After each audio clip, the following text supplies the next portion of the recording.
Assalamu alaikum kusodow rusheege.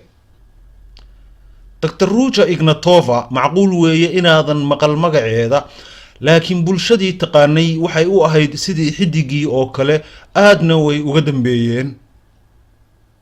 Waxay ahayd Dr. Ruja asaasaha iyo astaanta lacagta loo yaqaano OneCoin. waxaa lagu qiyaasay OneCoin inay tahay lacagtii suuqa ka saari lahayd Bitcoin kana abuuri lahayd isbedel dhammaystiran qaabka lacagta online-ka ah u shaqeyso amaba waxa loo yaqaano cryptocurrency. Dr. Ruja waxay socod ku mari jirtay caalamka oo dhan, dadkuna ayaga oo buux dhaafsha garoomada kubadda cagta lagu ciyaaro ayay soo bandhigi jirtay mar walba in ay OneCoin ka fiican tahay Bitcoin. horumarka OneCoin xiliyadaas waxaa ku kordhay inay 3 milyan oo dad ah oo caalamka dhinacyadiisa jooga ay maal gashadeen waxa hadhow dib ka noqon doona been iyo khiyaano la qooshay. hase ahaatee dhammaadkii 2017 ayaa Dr. Ruja la waayay meel ay cirib iyo jaan dhigtay. halkee ayay aaday? maxaase ku dhacay? waxaa dib dambe loo ogaaday khiyaano weyn oo indhaha bulshada sanado ka qarsoonayd, tuugnimo iyo musuqmaasuq faraha ka baxay, qaasatan qiyaastiina lagu qiyaasay 15 bilyan oo US dollar. sidee bayse tani macquul ku tahay uguna suurta gashay xulufada OneCoin iyo Dr. Ruja? si aan uga jawaabno su'aashaas waxaan u baahannahay inaan fahamno sida Dr. Ruja u dhistay shirkaddan sanado kooban kuna hirgelisay koboc dhaqaale oo aan caadi ahayn. sidoo kale waxaa muhiim ah inaynu eegno dildilaaca soo wajahayay operationka OneCoin ka hor inta aan la waayin Dr. Ruja. waxaa la asaasay shirkaddan OneCoin 16 bishii September 2016 waxayna horey ka samaysay koboc dhaqaale oo aan qayro caadi ahayn ama qayru macquul ahayn. OneCoin waxay la mid ahayd sida caadiga ah Bitcoin camal, laakiinse way ka duwaneyd oo OneCoin ma lahayn waxa la yiraahdo blockchain amaba lacagta waxa difaaca u ah oo qiimo badan u yeela. si ay OneCoin u yeelato magac iyo sumcad bulshada caalamka iyo maalgashadaha caadiga ah dhexdooda, waxay dacayad joogto ah ku abuureen xulufadani bangiyada caalamiga ah iyo khaasatan Bitcoin. hadalka noocan ah ayay ka jeedisay Dr. Ruja garoonka kubadda cagta ee Wembley, London. Because I see all of you here. OneCoin is easy to use. OneCoin is for everyone. Make payments everywhere. Everyone.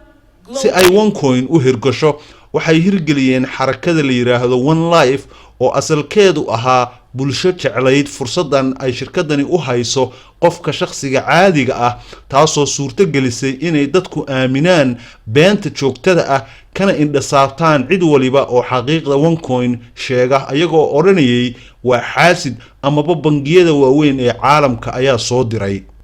hase ahaatee dildilaaca ugu weyni wuxuu ahaa markii wadamada caalamka kuwa ka mid ah lagu xiray shaqaale u ololeynayay OneCoin in ay hesho maalgashadayaal cusub, sida wadanka Hindiya ee magaalada Bombay oo lagu xiray dad ayagoo inta uusan booliisku ku qabanin lacag malaayiin ah horey u sii diray oo OneCoin u xawilayay.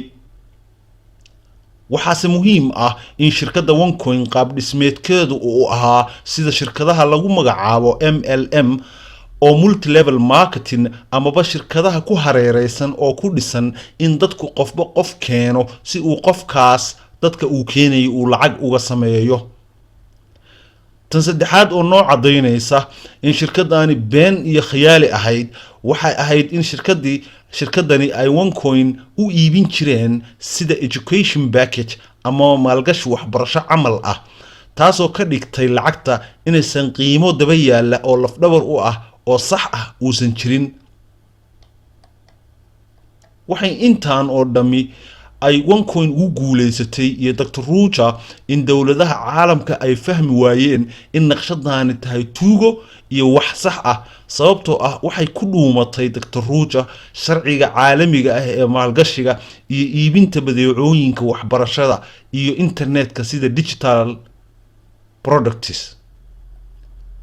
maalintii Dr. Ruja la waayay waxay ahayd iyada oo ka balansanayd in ay ka soo qayb gasho xaflad OneCoin ee magaalada Lisbon ee wadanka Portugal lagu qabtay. loogama baran sida saxda ah Dr. Ruja inay soo daahdo iska daayay inay u goyso xaflad shirkadda OneCoin ay qabanqaabisay. shaki ayaa galay ummadii meesha ka soo qayb gashay oo su'aalo badan ayaa la isweydiiyay hase ahaatee walaalkeed Constantine ayaa booskeedii galay maalinka iyo wixii ka dambeeyay oo xafladihii iyo dhacdooyinkii OneCoin ka qayb gali jiray.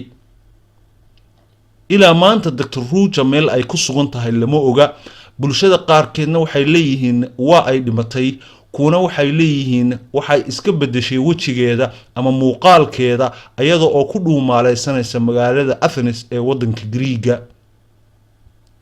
si kastaba ha ahaatee Dr. Ruja waxay dhacday lacag gaaraysa 15 bilyan oo dollarka Mareykanka ah. cidinana ma oga meel ay jaan iyo cirib dhigtay maantay.